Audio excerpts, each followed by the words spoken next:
Hola mis estudiantes, ¿se han preguntado cómo se comporta la materia bajo las influencias de campos magnéticos de alta potencia? Te lo explicaremos acá.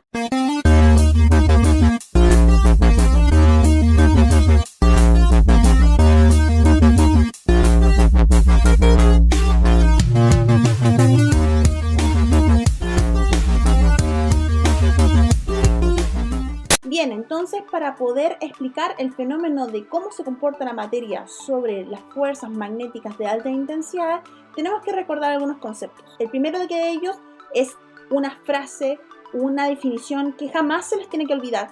¿Qué es lo que es resonancia magnética? Es el fenómeno físico en el cual ciertas partículas, como los protones y electrones, pueden absorber pulsos de radiofrecuencia de manera selectiva bajo las influencias de campos magnéticos de alta intensidad. Considerar también que hay ciertas fases que vamos a ir experimentando y detallando con el tiempo entre clase y clase, pero básicamente la resonancia se comporta de la siguiente manera. Primeramente va a haber una absorción de energía. Posteriormente, cuando la materia absorba toda la energía, la va a liberar al medio. Este exceso de energía que se libera al medio va a ser captado por bobinas o antenas, y estas antenas van a modificar este espectro de señal para cuantificarla y modularla matemáticamente para obtener nuestra imagen resultante. Ahora, es muy importante conocer que la resonancia magnética puede cumplir ciertos patrones que son fundamentales en el diagnóstico médico. La información que entrega la resonancia va mucho más allá a cualquier otro método diagnóstico que existe en el mercado. Entrega información morfológica a través de las imágenes, entrega información histoquímica mediante manipulación espectroscópica bajo resonancia magnética, y también entrega información fisiológica, tanto normal como patológica, mediante algunas secuencias avanzadas como lo que son la difusión, perfusión, entre otras secuencias. Bien, entonces habíamos hablado en la clase anterior que teníamos que conocer y manipular bastante bien dos conceptos que son fundamentales para poder conocer la materia que vamos a estudiar, que es el número cuántico magnético y el número de spin. El número cuántico magnético se refiere a las características magnéticas que van a formar finalmente los orbitales en el espacio definido, dependiendo del átomo con el que estemos hablando. Y el número cuántico de spin indica la orientación de giro que va a tener esta conformación orbital en el espacio, sea positiva o sea negativa. Eso tributa tanto para los electrones, que tienen carga, masa y se mueven, y eso genera una fuerza magnética, como para los protones, que cumplen el mismo principio. Bien, como comentaba, estas características se cumplen tanto para los protones como para los electrones. En el caso de los neutrones no tienen carga, por lo tanto no tienen las fuerzas magnéticas, que no significa que no generan una fuerza dentro del núcleo. Bueno, están relacionadas a otro tipo de fuerzas que no son atingentes al curso que vamos a estudiar ahora, pero los protones son de nuestro interés, y los protones se comportan de la misma forma magnética que los electrones. Como habíamos dicho, el protón como el electrón cumplen principios que son muy similares y que ustedes lo han visto en el mundo de la química, que es el principio de exclusión de Pauli. Ninguna partícula puede tener números cuánticos iguales, siempre son distintos. Sus niveles y su forma de interactuar de manera intrínseca en el átomo son distintas. En el principio de exclusión de Pauli, nosotros considerábamos que habían dos factores de exposición del número de spin, más un medio y menos un medio. Esta forma de aparamiento de los electrones hacen que sus fuerzas magnéticas sean favorablemente energéticas, haciendo que se anulen de cierta manera la fuerza magnética que puede generar esa partícula bajo sus características propias como pequeños imanes. Tanto el electrón como el protón cumplen ese mismo principio. Los protones dentro del núcleo tratan de aparearse dado sus condiciones de spin, del número cuántico de spin, para que energéticamente sea estable y favorable para ese átomo. Los núcleos que van a ser activos desde el punto de vista magnético son aquellos cuyos spin resultantes sean distintos de cero, es decir, los que presentan un número impar de protones y o de neutrones, a fin que existan spines desapareados. ¿Qué significa toda esta definición y que habíamos conversado en la clase anterior? Los electrones y los protones se comportan como imanes. Mientras más electrones, mientras más protones se encuentren desapareados, más influencias magnéticas van a tener, porque en el fondo son pequeños imanes que se encuentran dispersos y que en su conjunto se pueden sumar y formar una fuerza magnética de cierta naturaleza de importancia bajo las influencias de los campos magnéticos, que lo vamos a ver en un momento más. ¿Por qué es importante esta definición? Porque mientras sean impares los números atómicos o los números másicos, es de importancia para resonancia, puesto que tienen que cumplir esta condición para que tengan un comportamiento magnético y así puedan interactuar con los campos magnéticos. En el caso de los gases nobles que cumplen apareamiento completo, ellos no interactúan con los campos magnéticos y en general son gases y tienen ese comportamiento habitual, que no interactúan con los campos. Hay otros metales, como en el caso del oro y la plata, que lo vamos a ver más adelante, que cumplen unas electrónicas de sus orbitales y de sus núcleos que son pares, cumplen los principios de exclusión de Pauli de apareamiento. Dentro de todos los elementos de la tabla periódica, el que más nos interesa es el hidrógeno. ¿Pero por qué el hidrógeno? El hidrógeno, formado por un único protón, es un elemento de elección natural para estudiarlo bajo resonancia magnética. Tiene un spin más un medio. Es un elemento muy simple. Tiene un protón y un electrón que además tiene alto potencial de ionización, tiende a cederlo con gran facilidad. Y además es el elemento más abundante en nuestro cuerpo y el más abundante en el planeta Tierra. Por ello, y el lenguaje que vamos a ocupar en resonancia, en vez de referirse al spin y a las propiedades magnéticas del núcleo del hidrógeno como tal, a partir de ahora se hablará en todo momento de que el hidrógeno es el protón, el elemento de estudio para resonancia magnética. Esto es un dato importante. En ausencia de campo magnético externo, el momento magnético del protón o del hidrógeno, que habíamos comentado recientemente, está orientado en una dirección cualquiera del espacio, o sea, de manera aleatoria. ¿Qué pasa cuando un cúmulo de protones o un cúmulo de elementos de hidrógeno se encuentran bajo la influencia de un campo magnético? Bueno, cuando el protón o un cúmulo de protones se encuentra bajo la influencia de un campo magnético de alta intensidad, estos elementos que se comportan como imanes van a tener un vector, porque tienen una dirección y una magnitud determinada y tienden a alinearse tanto en la dirección como en los sentidos del campo magnético de alta intensidad. Cuando se da esta instancia, el protón que habíamos comentado tiene un vector que tiene sentido y magnitud. Dependiendo de sus características energéticas, se va a alinear paralelamente en la dirección del campo magnético, pero vamos a tener algunas diferencias que son importantes comentar y de gran relevancia al momento de cuantificar la casística neta de átomos que se vamos a considerar en nuestra imagen resultante. Dependiendo de la naturaleza energética, de cómo interactúa el protón o el hidrógeno, el elemento del hidrógeno, va a tener dos estados bajo la influencia de campos magnéticos de alta intensidad. Va a tener un estado paralelo, que es un estado en donde cumple el mismo sentido y la misma dirección al campo magnético principal. Este estado es un estado de baja energía, de mínima energía para el protón, y es donde más existe casuística protónica, y vamos a encontrar un estado antiparalelo, cual sigue paralelamente la dirección del campo magnético, pero el sentido va a ser opuesto. Estos protones tienen más energía, por ende van a estar alineados energéticamente en un estado mayor. ¿Por qué se da esta diferencia de que algunos protones pueden estar en un estado de mayor energía? En el estado aleatorio de la materia, todo tiende a la mínima energía, ¿cierto? El principio de mínima energía. Pero hay algunos hidrógenos o protones que por su condición de enlace, por la conformación molecular en la cual está participando, puede que esté en un estado de mayor energía. Cuando trata de alinearse paralela a la dirección, pero en sentido opuesto al campo magnético.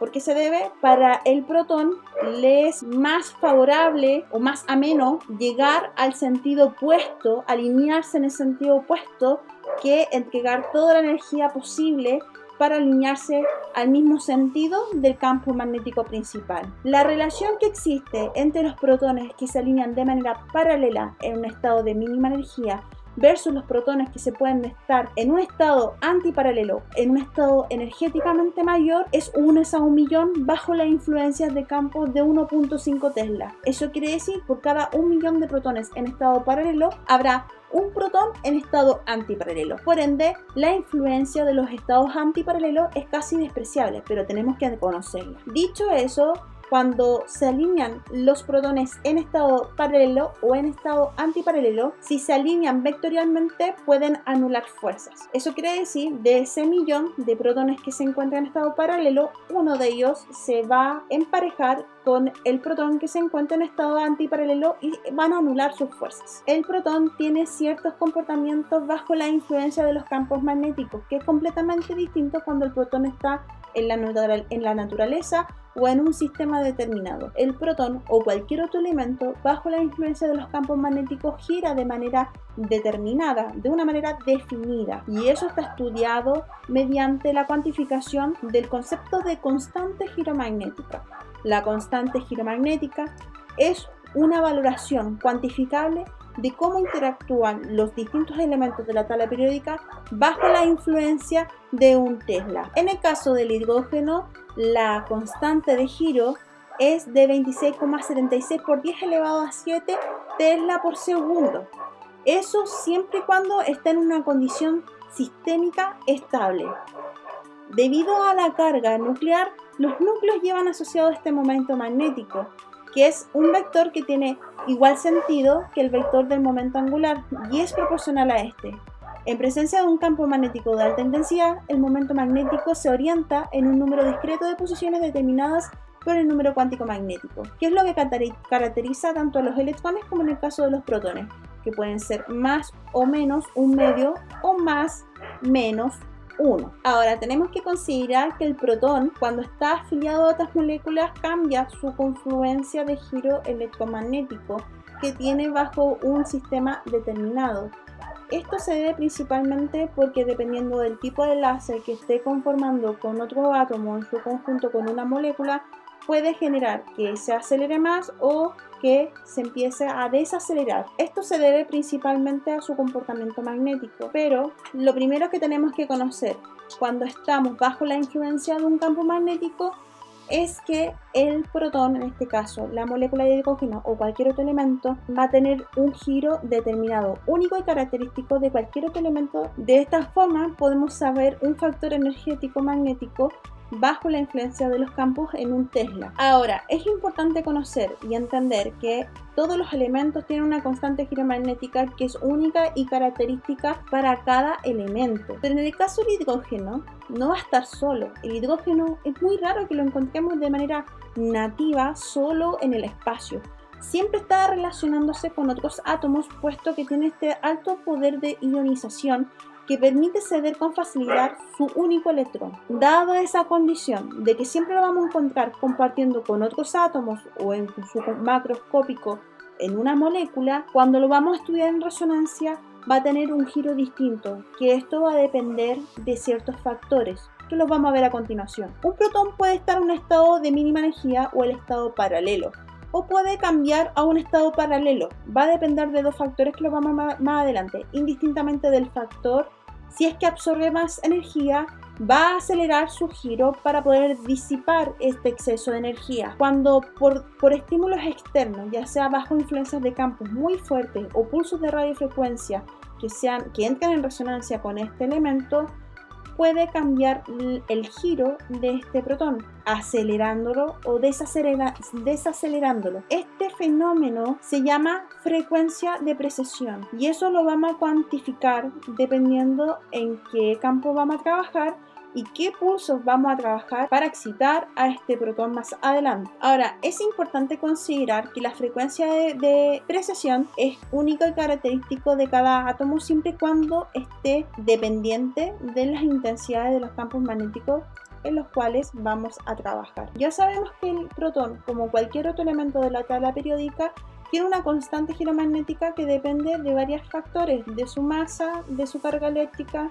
de la constante G y de la constante de Planck, pero eso a su vez da un factor que lo comentamos que era de 26,47. Bajo la influencia de un Tesla podemos cuantificar dependiendo de la masa, en este caso del protón, porque es distinta del electrón, que es mayor, 1840 veces la masa del electrón, para ser más exacto, la la frecuencia de precesión del hidrógeno bajo la influencia de un Tesla calculado en megahertz es de 42,58. Este es un valor considerable y que tienes que tener presente, puesto que es nuestro punto cero, en donde vamos a subir teslaje o vamos a bajar teslaje, dependiendo de cuánto es la intensidad del campo magnético en donde estemos trabajando. Este valor de la frecuencia de precesión del protón va a variar. Mientras más alto sea el campo magnético en el cual estemos trabajando, más rápido va a girar el protón. Y esto se debe a un efecto de fuerza de dispersión energética debido a la alta aceleración magnética que está produciendo en esa partícula. Ahora, cuando un imán se coloca dentro de un campo magnético externo, este se va a orientar de acuerdo a las líneas del campo magnético, de manera paralela a la dirección de las líneas del campo. Por ende, se va a comportar como cualquier otro imán. Eso significa que los polos positivos o los polos norte de los imanes, tanto del campo magnético de alta intensidad como del protón, va a generar un efecto de repulsión. Este efecto de repulsión se conoce como un efecto de Torque. Ahora, ¿qué ocurre dentro del átomo? Dentro del átomo, de cualquier elemento, en particular en el elemento del hidrógeno, que es de nuestro interés, lo que se va a producir es que los protones van a generar un efecto de repulsión entre las zonas norte-sur de los grandes imanes con los que estamos trabajando, ¿cierto? Con los grandes elementos de alta intensidad con los cuales vamos a exponer a los hidrógenos. Por ende, estos van a generar un efecto de repulsión. Este efecto de repulsión se da tanto en los estados paralelos como los estados antiparalelos, indistintamente del estado energético en el que se encuentre el hidrógeno. Ambos estados son particulares y únicos característicos del hidrógeno. El efecto de Torque o el efecto de repulsión que se produce dependiendo de la zona norte-sur del campo magnético va a ser igual a 54,7 grados. Insisto, este valor de repulsión es propio y característico de los elementos de la tabla periódica. Para el caso y único caso del hidrógeno, su efecto de repulsión es de 54,7 grados. Este valor de angulación de efecto de Torque es indistinto de la fuerza magnética con el que esté interactuando. Podemos estar trabajando en un campo de 1 Tesla o un campo de 7 Tesla o un campo de 10 Tesla y el efecto de repulsión, el efecto de Torque va a ser con la angulación exactamente la misma. Lo que varía es la velocidad de giro, no el ángulo de repulsión que existe con el elemento, en este caso el protón del hidrógeno, sino que va a depender que mientras mayor sea la fuerza magnética con la que esté interactuando, mayor va a ser el efecto de giro de revolución de efecto energético que está experimentando esa partícula. Ahora, dado que ya conocemos cómo el protón interactúa sobre la materia, tenemos que conocer una fórmula que es propia y característica en la manipulación bajo resonancia magnética nuclear, que es la ecuación de Larmor. La ecuación de Larmor considera todos estos factores que hemos hablado anteriormente: la constante giromagnética nativa del hidrógeno y en el campo que estamos trabajando. Eso quiere decir que va a ser igual a un producto entre la constante giromagnética del elemento por el campo magnético principal. La constante giromagnética no cambia, eso es única y característica, por ende va a haber dos factores que sí van a variar en esa ecuación: frecuencia de precesión o la frecuencia del Larmor y la intensidad del campo magnético. Mientras mayor sea la intensidad del campo magnético, la frecuencia de precesión de este protón, en este caso del hidrógeno, va a ser mayor. Recuerden, la constante giromagnética nunca varía, es única y característica para cada elemento de la tabla periódica, y el que es de nuestro interés es el hidrógeno, que tiene un valor de 42,58 MHz por Tesla. Bien, habíamos hablado que no solamente el hidrógeno puede estar como elemento de estudio dentro de resonancia, sino que pueden haber otros elementos que cumplan los mismos principios que el hidrógeno, que tengan un número atómico o un número másico impar, como en el caso del flúor 19, fósforo 31, sodio 23, carbono 13. El carbono 13 es muy interesante, ¿ya? Dependiendo de la fuerza magnética, si se dan cuenta, en esta gráfica van a ver que en el caso del hidrógeno, bajo un Tesla, la frecuencia de precisión es de 42,58 redondeado a 42,6, pero si trabajamos en un campo de 1.5 Tesla,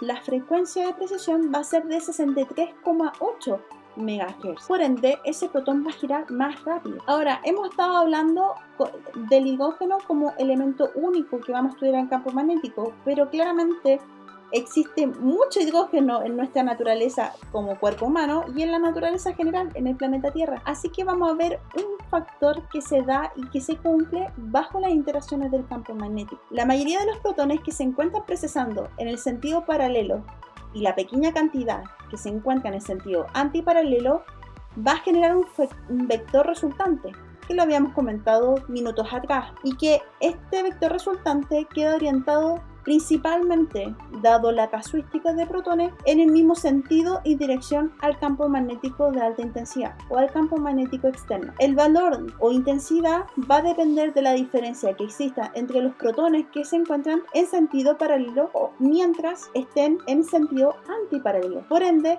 estos vectores se van a anular, los vectores paralelos o antiparalelos que calcen entre sí. Esas fuerzas se van a eliminar, por lo que va a quedar una casuística protónica que tiende a ser principalmente en el estado paralelo, que es una forma aleatoria de anular estos efectos de fuerza, va a formar un vector. O sea, el cúmulo de protones que va a entrar en este estudio, en su conjunto forman el vector neto de magnetización o el vector de magnetización principal. La magnetización neta de cualquier volumen está en relación con la densidad de núcleos. Eso quiere decir con la cantidad de protones que se encuentra en la materia. A mayor campo magnético, mayor va a ser la diferencia entre los protones que se encuentren en estado paralelo con los estados antiparalelos. Siempre va a predominar el estado paralelo.